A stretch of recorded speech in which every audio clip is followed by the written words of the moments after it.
The Baltimore Ravens are gearing up to face the Cleveland Browns in a huge Week 4 divisional matchup. Again, to the biggest matchups, the biggest storylines, and key predictions coming up next on this crossover Thursday edition of Locked On Ravens.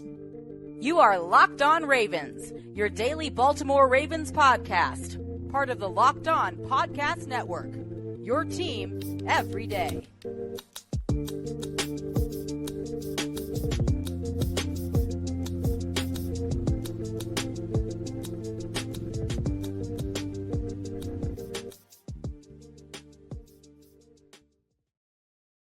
Welcome into another edition of Locked On Ravens, your daily Baltimore Ravens podcast. I'm your host, Kevin Ostreicher of Ravens. We're here with you on the Locked On Podcast Network, your team every day. Thanks so much for being here and making us your first listen each and every day here on the show, free and available all podcasting platforms, including in video form on YouTube. And today's episode of Locked On Ravens is brought to you by PrizePicks, the easiest and most exciting way to play daily fantasy sports. Go to prizepicks.com/LockedOnNFL and use code all lowercase LockedOnNFL for our first deposit match up to $100. We are a 5-day-a-week now, even more Ravens podcast, doing live streams in 5 days a week, consistent Ravens shows Monday through Friday. So Ravens news, analysis, updates, and so much more. We have it here for you. Be sure to subscribe on YouTube if you want to see the video version of the show in audio form as well, Apple Podcasts, Spotify, etc.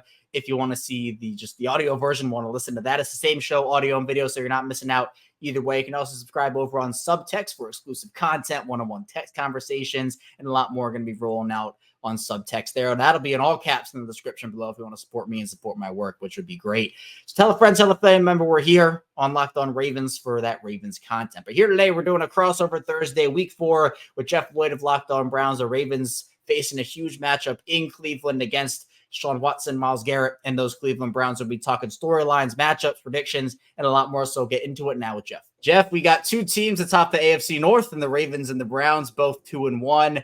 This is a key point in the season already. It's only Week 4, but I think both teams have been trying to prove themselves, and now a head-to-head clash. Two very good defenses. Cleveland's obviously being the best in the league right now in multiple facets.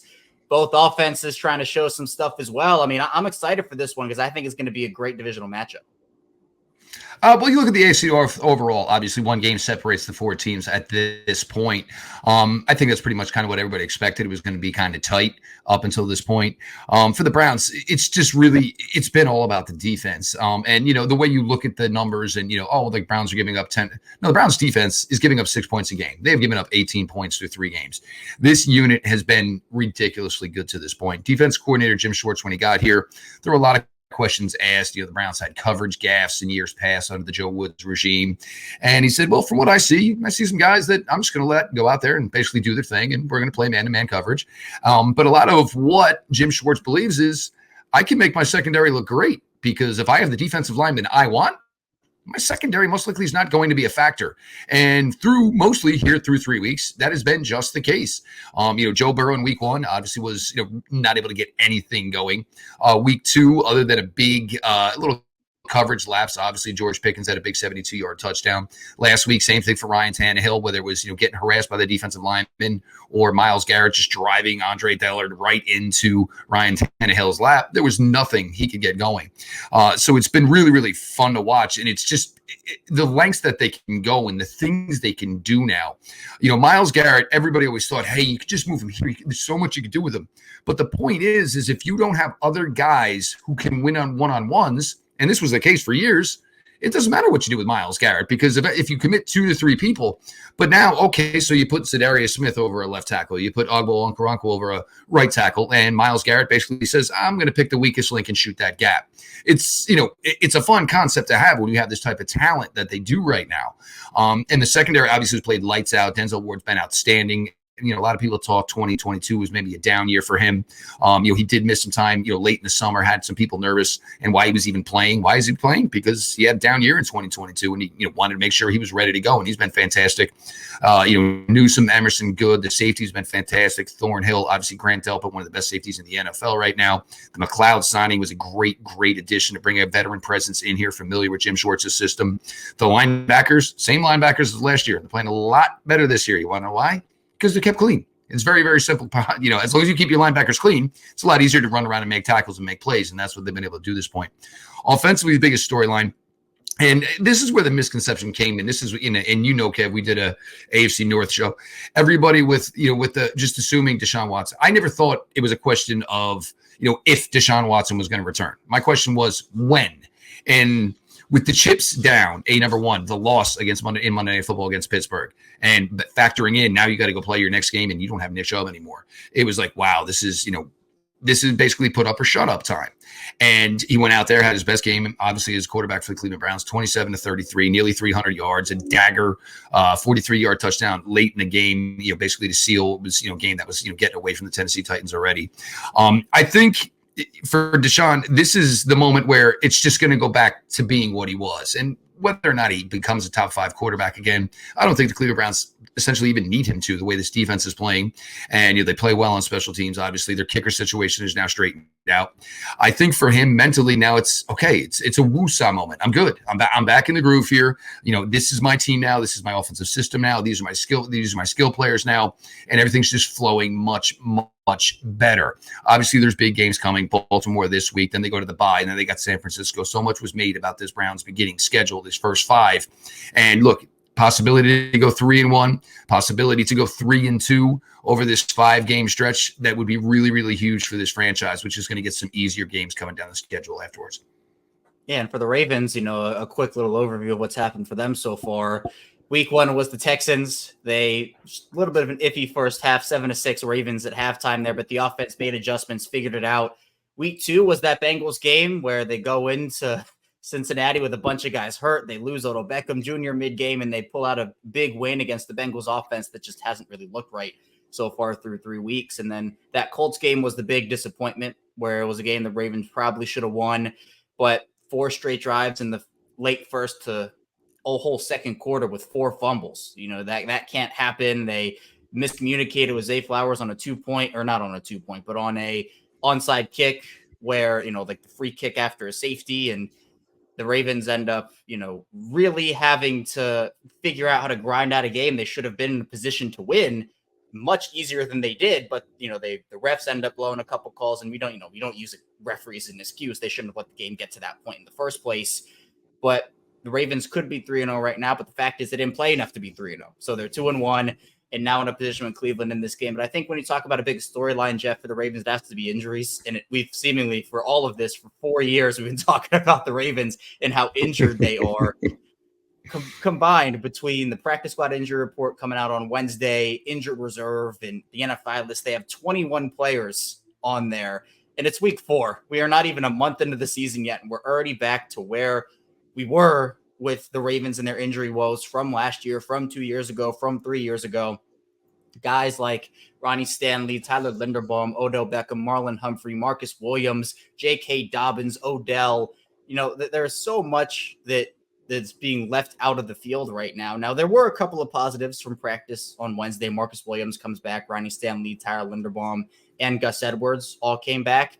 I don't know if that means they're all going to play this week. There might be some ramp-up period. I mean, getting Ronnie Stanley back would be huge against Myles Garrett. And, who knows where Garrett lines up. I don't know if Baltimore's going to have 2 tight ends following him all across the field like the Titans did in that game. But regardless, having Stanley back would be huge.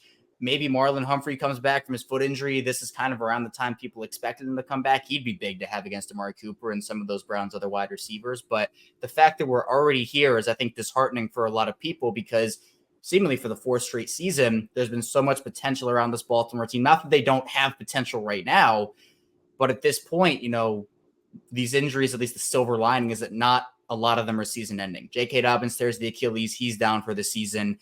But other than that, you're expected to get a lot of these guys back, whether it's in the next couple of days, couple of weeks. It's not like they're going to be out for a couple of months or the whole season. So that, at least for me, is the silver lining, but that has to be the biggest storyline. But what about Cleveland, Jeff? What's their injury situation looking like? Well, I mean, the Browns right now are going with a smart approach. Like Joe Bitonio, it's to the point now where Joe Bitonio doesn't practice on Wednesdays anymore. And God bless him. Obviously, 10 years in the league, the guy deserves it. As far as, guys missing, I mean, Kareem Hunt was banged up. Obviously, you take your first hits in, 9.5 months. It makes sense. Your first football game, you're going to, obviously not come out for practice on Wednesday. But, look, everybody knows Nick Chubb, and news obviously got exponentially better last Saturday, where they believe it's only an MCL, which I got to be honest, I'm going to wait till everything I hear after surgery, because it blows my mind that it could possibly just be an MCL. It's still, but obviously Nick was such an important part of this team. And this is where it's going to be interesting, obviously, because health-wise, they're in a really, really good spot. Greg Newsome missed last week, but he was back at practice today. Siaki Ika's back at practice. He's just not been to the point where they're ready to activate him for game day yet. This is the embarrassment of riches the Cleveland Browns have right now on the defensive line. But the thing, and what seemed to work well on Sunday for the Browns is a rallying cry for Nick Chubb. When you have a guy like that who is such a dedicated worker, and basically just stands up basically for the company and the team every single week, he's missing, it has guys go the extra mile. It has guys give a little bit more. And, that's what we've gotten to see at least through 1 week without Nick Chubb. As far as the on-field product, I mean, it's still going to remain to be seen what exactly they do here, because this was a team that had 20 to 25 touches per week figured in for Nick Chubb. There's plenty of skill still here, but you're going to do different things. Like I'm sure the Tennessee Titans spent all week getting ready to watch Jerome Ford, the former high school wide receiver, line up as a wide receiver, run a sluggo and wide open in the end zone, and everybody on Tennessee like, well, that wasn't in the scouting report. Yeah, and I think that with the Ravens and the Browns in this game in particular, I think guys are going to have to step up. Maybe these unheralded heroes and unheralded players that maybe weren't expected to get all these touches early in the season, but injury is an opportunity. We'll have it be that way. And coming up in the second part of the show here on Locked On Ravens and Locked On Browns, we'll be getting into the biggest matchups for both Baltimore and Cleveland. So be sure to stay tuned. Plenty to get to on both Locked On Ravens and Locked On Browns. But first, this episode of both Locked On Ravens and Locked On Browns is brought to you by Harry's. And there are so many people you could shave for, whether it's yourself, your partner, your kids.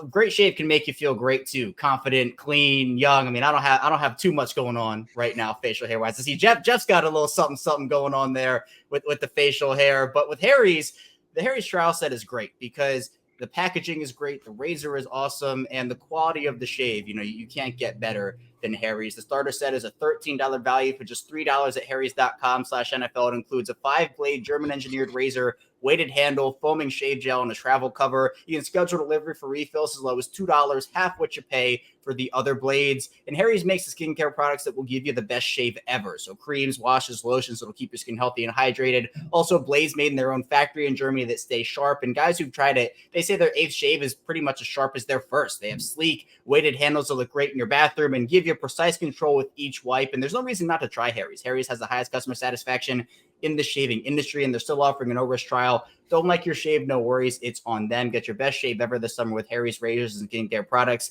Get a $13 starter set for just $3 at harrys.com/NFL. That's harrys.com/NFL for a $3 starter set. We're back here, Locked On Ravens, Locked On Browns. Kevin Oestreicher, Jeff Lloyd still talking with you. Big divisional week 4 matchup for the Ravens and the Browns, both at 2-1 and looking to take sole possession, or at least part of it, depending on what happens with Pittsburgh, possession of first place in the AFC North. And the biggest matchups, there are a bunch of them, Jeff. For me, I think I'll start and say Myles Garrett versus this Baltimore offensive line. The Browns front, honestly, versus the Ravens offensive line, which I think, we kind of talked about it off air a little bit and during the show already.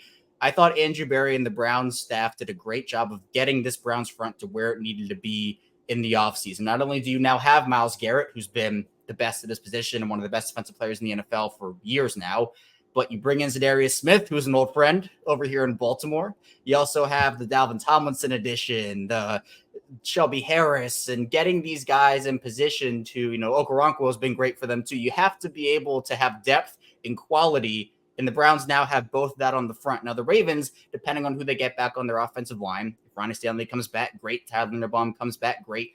Sam Mustipher is a replacement for Linderbaum. He's actually been pretty solid compared to what he was in Chicago. And maybe that's just he got out of Chicago and that's all it really took.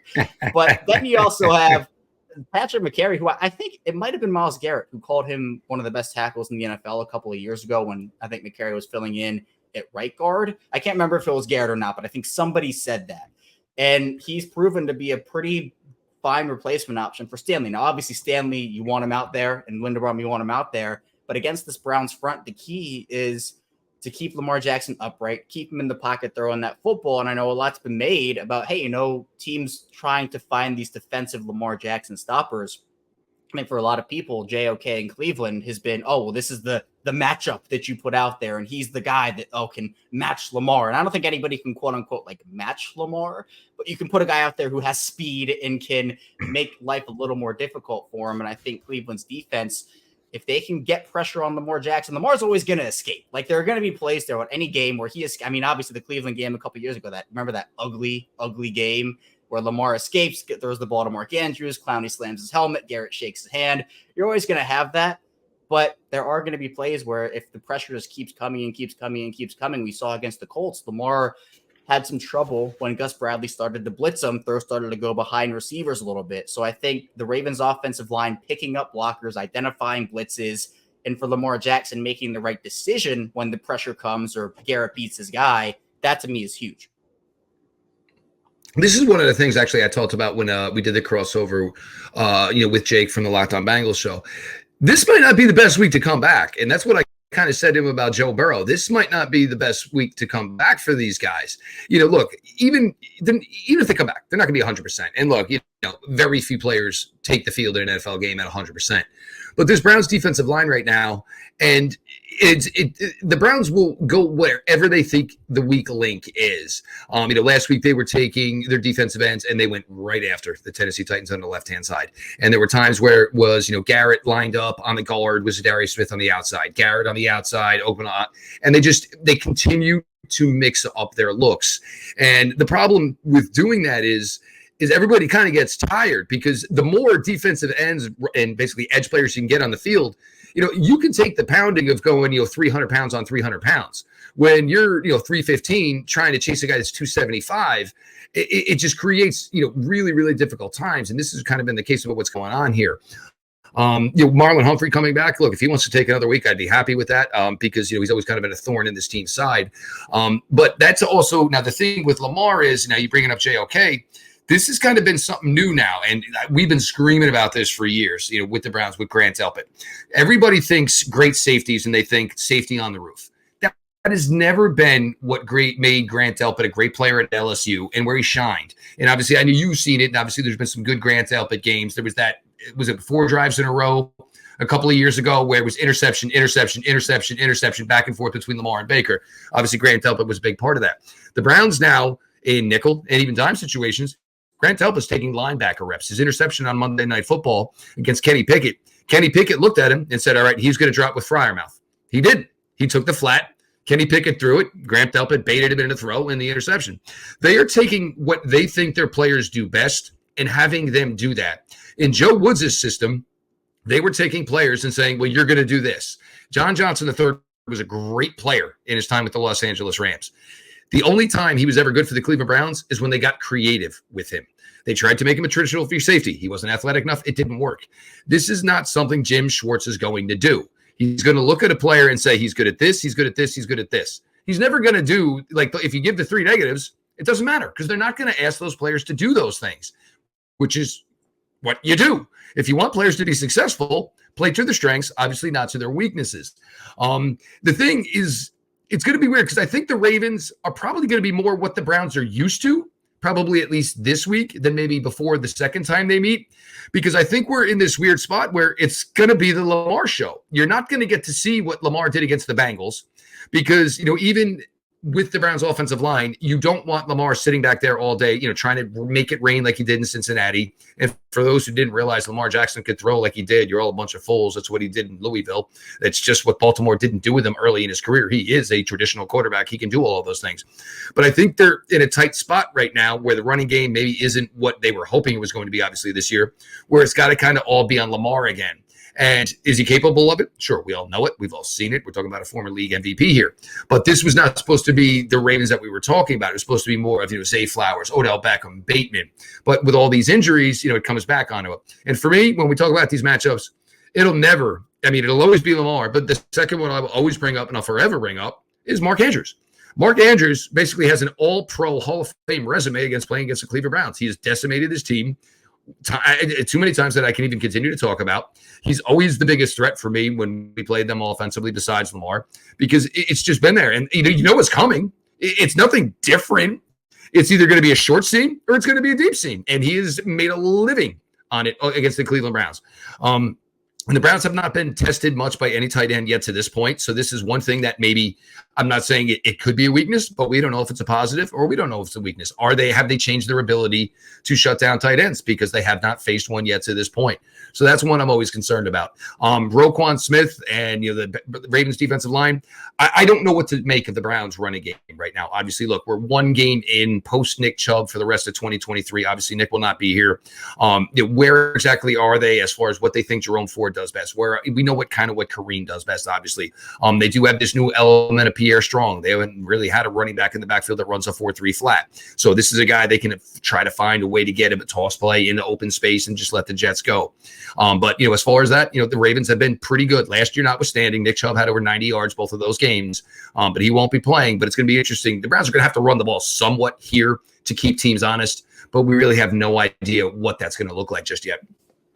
Right. And I know that in this game in particular, another thing I'm interested to see is, if Odell can't play in this one, Rashad Bateman didn't practice on Wednesday too. So if those two guys can't go, then Zay Flowers, who I think already has established himself as Baltimore's number one when he's healthy, when everybody's healthy, which is crazy because, he's playing. He was the number one receiver the second they drafted him. Oh, I think that, with Beckham and Bateman and all these guys, it gave you the depth that you didn't have last season. And so even with Beckham and Bateman potentially down, Flowers he's been great. Nelson Aguilar's been actually not bad. He's been actually a pretty solid addition for them. But then after that, you're kind of wondering, all right, where are the other people? Devin Duvernay is still there. He can maybe make a play or two, maybe even in the running game. But to me, it's how does Cleveland defend Zay Flowers, which I think is super interesting. And that's part of what we'll get to in the key prediction segment coming up in the final part of both Locked On Ravens and Locked On Browns. So don't go anywhere. Still a bunch to talk about here on both shows. But first, this episode of both Locked On Ravens and Locked On Browns is brought to you by PrizePicks. And if you're looking for daily fantasy sports, look no further than PrizePicks. PrizePicks is the most fun so many people have had, winning up to 25 times their money this football season. All you have to do is select 2 or more players, pick more or less on the projected stats, and place your entry. They have quick withdrawals, easy gameplay, an enormous selection of players and stat types. This week over on PrizePicks for the Ravens and Browns, maybe a project Lamar Jackson to go for more than his projected yard total, maybe for the Browns, Amari Cooper. If Marlon Humphrey doesn't play, maybe you have him go for more than his projected touchdown total. I don't know. Defensively, though, it could be a little bit of a slugfest depending on what happens. So maybe you go for less than the point amount. But PrizePicks offers weekly promotions that lead to big payouts like Taco Tuesday. Each Tuesday, PrizePicks discounts like player projections up to 25% to provide even more value. And PrizePicks now offers Apple Pay for quick and easy deposits into your account this football season. So go to prizepicks.com/LockedOnNFL and use code LockedOnNFL for a first deposit match up to $100. Again, that's prizepicks.com/LockedOnNFL. Use code LockedOnNFL for a first deposit match up to $100. PrizePicks, daily fantasy sports made easy. We're back. Our final segment, Locked On Ravens, Locked On Browns. Kevin Allshecker still here with Jeff Lloyd, breaking down this Ravens and Browns big matchup. Again, this, we could look back on this one, Jeff, by the time December, January rolls around, and we might say, man, if only the Ravens won this one, or if only the Browns won this one. It was such a big game. And especially for divisional matchups, where I think divisional record will have such a big impact this year, because as we talked about at the top of the show, all 4 teams could potentially make the playoffs. I think it's that kind of division this year. But when looking at predictions for this one, I want to start by looking at what each team has to do right in order to win this game. So from Cleveland's perspective, what do they have to do in order to make sure they can secure a win here in week 4? Well, I mean, obviously defensively, it's basically just keep the line moving here. And the thing that's been so crazy about this is I don't think anybody thought any defense would come out of the box this quickly with all the newness they had. So yes, there's going to be bumps in the road, and they're going to take a couple shots to the chin here. But you would think there's still the possibility of some improvement, which is crazy to say. But they've only played together 3 games. But obviously just keep the line moving. And, look, Lamar is going to be, the toughest test to this point, obviously the most mobile quarterback they've seen to this point. And there's still that, hey, and he still is Lamar Jackson. It's a brand name that has not changed, obviously, for them. Offensively, it's 27-33 last week for Deshaun Watson. That is efficient football. This offense does not have to play like a top 5 offense. The defense right now is doing so much foundational work for this team that they don't have to play lights out on offense. They have to be efficient. They have to be smart. And they have 6 turnovers offensively through 3 games. That is not a sustainable pace. Obviously, granted, 4 of those were 1 game in the loss. And as far as, your comment there before, The Ravens already have a letdown game that they lost. The Browns already have a letdown game that they lost. No team wants a second one. You don't want a second one, obviously. So this is a difficult spot for both teams with that. So continuing on offenses, look, Amari Cooper's been cooking right now. But the thing is, it's really efficient. They don't have to feature him for 12 targets. He's had 7 receptions both the last games. They're not featuring him with 12, 13 targets. They're getting everybody else involved, and the coverage gets lapsed, and they take the shots. Okay, we got a one-on-one. It's Amari Cooper. Against last week it was against Christian Fulton returning off injury. Guess what? Those were great matchups because obviously we knew Amari was 100. We knew Christian Fulton probably was not 100%. But they featured the wide receivers more last week. Obviously 5 receptions for Elijah Moore, 3 receptions for Donovan Peoples-Jones, a player that had not been getting involved. One to watch will be David Njoku. It's been really, really quiet for David Njoku thus far this season. The first game last year, 7 for 71 against the Ravens. So he's had some good games against the Ravens in his career. So they need to start just keeping the Browns have to use everybody on offense, because if they can continue to use everybody, you're keeping the defense honest. We've seen many times where the Ravens it was like, all right, we're going to take Nick Chubb away and you got to beat us with everything else. And the Browns weren't able to do that. This is the only advantage really the Browns get if no Nick Chubb is you can't key on anything essentially, because you know nobody's getting anywhere 20 to 25 opportunities for the Browns. So you have to be really balanced. And as far as the Ravens defense, you have to maintain your eyes on everybody because everybody is capable of performing. But the problem is you can't just say, or we know it's been 5-6 plays, 24 is getting the ball here any second. It's not going to be like that anymore with the Browns. So, and for Deshaun, to his credit, and what he was really good at last week is what Baker Mayfield in his prime with the Browns was good with under Coach Stefanski. It doesn't matter who you are. Just find the open guy. Most likely somebody's going to be open. Just take what the defense gives you. Keep the line moving, keep the chains moving, and that's how you beat good football teams. And for me, I think one of the sneaky things about this game, Jeff, is that we have the number 1 and number 2 rated pass defenses going up against each other. Cleveland is there at number 1. Baltimore is tied for 2 with no Marlon Humphrey and Marcus Williams, which makes it, I think, even more impressive. Baltimore's even in that spot. But for me, what the Ravens have to do in order to win this game is just be less sloppy. And I think with the Ravens, stuff that's happened with them sloppy-wise, it's been different. Like in week 1 against the Texans, they had 13 penalties. And that's like an absurd number. It was, I think, tied for 7th in team history. Week 2 was a little better against Cincinnati, where there were still some penalties, but it wasn't nearly as bad. And then week 3, they only had 1 penalty for 5 yards. And you think, okay, well, an NFL team has 1 penalty for 5 yards, and like that's a clean game. But again, it was the 4 fumbles and 4 offensive possessions, some bad decisions by Lamar Jackson, the coaching staff, and more. So I think at this point for the Ravens, if you can just stop getting yourself into these self-inflicted wound situations and give yourself more of a shot, that to me, I think is where you start. Obviously, Cleveland is a much better team than the Colts. The Colts defense, I think, is, underrated, but Cleveland is here. Like Cleveland's defense is here. They've established themselves and they're the best defense in the league right now. And I know, Roquan Smith had some comments about, it's only 3 weeks. No defense can be number 1. But look, through 3 weeks, I think Cleveland has established themselves as that defense. So Baltimore's defense is really good in its own right. I'm not trying to discount what they've done so far. Their run defense noted a couple of lapses against Zach Moss in that Colts offense. So again, against Jerome Ford, if Kareem Hunt's able to suit up and play in this game, you can't let them have those 20-yard bounce runs to the outside. You have to be able to get there and stop those runs there and essentially make the Browns offense one-dimensional. And then again, as I kind of talk about offensively, for the Ravens, it's stopping Myles Garrett and just, I think, getting in a rhythm early, which is not easy against what the Browns have been able to do this year. As you mentioned, 6 points per game is very, very, very daunting when it comes to the Ravens. But Gus Edwards hopefully will be able to be back in this one. He exited the Colts game with concussion protocol, but practiced in full on Wednesday. So that at least is a very good sign that he's not concussed. If he isn't able to play for some reason and Justice Hill isn't able to play, you're looking at a backfield that goes from J.K. Dobbins, Gus Edwards, and Justice Hill to Melvin Gordon and Kenyon Drake, which I think is a top 5 back room to a worst in the league back room.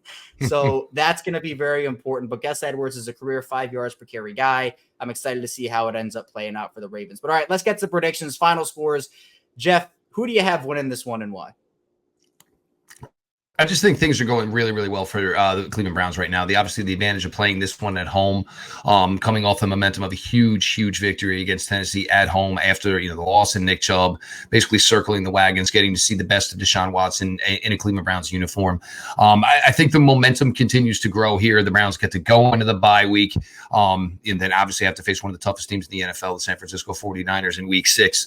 I think they're going to continue the momentum here. Look, I think it's going to be a closer ball game than their first two wins. Obviously Cincinnati and Tennessee. I think maybe some 23-16, 24-16. I just think the Browns really have a really good, momentum going here. And even the Ravens basically are going to get some guys here back. Again, I just think it's, for Ronnie Stanley to come back this week, for Lindenbaum to come back this week, nobody wants to come back. You usually want to come back basically, against some soft toss, you know what I'm saying? A little batting practice. You're coming back against a defense right now that's just playing out of their mind. And, it might be a really difficult spot for those guys to come back to. And again, even if, maybe you get Gus Edwards, but maybe, with Beckham and Bateman, if they aren't even on the field yet, and we're talking about a hamstring and an ankle, you really question whether or not those guys are going to be able to go Sunday. And if that's the case, look, I love Zay Flowers. I think he's going to be a fantastic receiver. But Denzel Ward's a good matchup against him. Martin Emerson can bully him. Greg Newsome has been great in the slot. So wherever you're going to put him, he's going to face he's going to be the number one guy, and he's going to face a top corner wherever you line him up, whether it's left, whether it's right, or in the slot. So, it does make for tough sledding for Baltimore. But then again, number 8 is still the show. He's still a star in this game. And when he's on the field, he's capable of beating any team in the NFL. But I think the Browns handle this one. For me, it's tough because Cleveland's playing so well defensively. The Ravens are still trying to figure things out on the offensive side of the ball, especially with a new system under another former Browns old friend in Todd Monken. So it's difficult to say, well, yeah, the Ravens are going to go out there and put up 30 on this Browns defense. I do not think that happens. I think what it's going to be is more of a grind it out, slug it out, AFC North defensive matchup game where it's going to come down to a player too late. When it comes down to a player too late, I'm going to believe the Ravens aren't going to have these massive, multiple self-inflicted wounds. And I'll say it comes down to a Justin Tucker field goal. I'll say 20-19 Ravens at the end of the day. But regardless, I think it's going to be a close game. I think it's going to be an exciting game and could have really big implications coming down the line in the season. Again, we could look back in this Week 4 matchup and say, well, man, the Ravens really could have won that one, or the Browns really could have won that one. But either way, I both teams have paths to winning, but obviously at this point, one team can come out on top unless there's a tie, and I cannot stand ties. So hopefully we don't go that route. But for Ravens and Browns, I think it'll be an exciting game. Jeff is great. Always appreciate him providing that Browns insight. And again, going to be, I think, a tough game. I don't want to say sloppy, but I think it'll be a game that's going to be like a grind it out type of game for both the Ravens and the Browns. But we'll see what happens. We'll see who ends up coming back for the Ravens injury-wise. But there was some good news injury report-wise for the Ravens on Wednesday. We'll see if they can continue to get good news on Thursday. But that's all I have here today on Locked on the Ravens. Thank you so much for tuning in. Coming up tomorrow, we'll be wrapping up the week with more Ravens content, given our final predictions for this Ravens and Browns game and previewing it even more. So be sure to stay tuned. I'll see you right back here tomorrow on Locked on Ravens.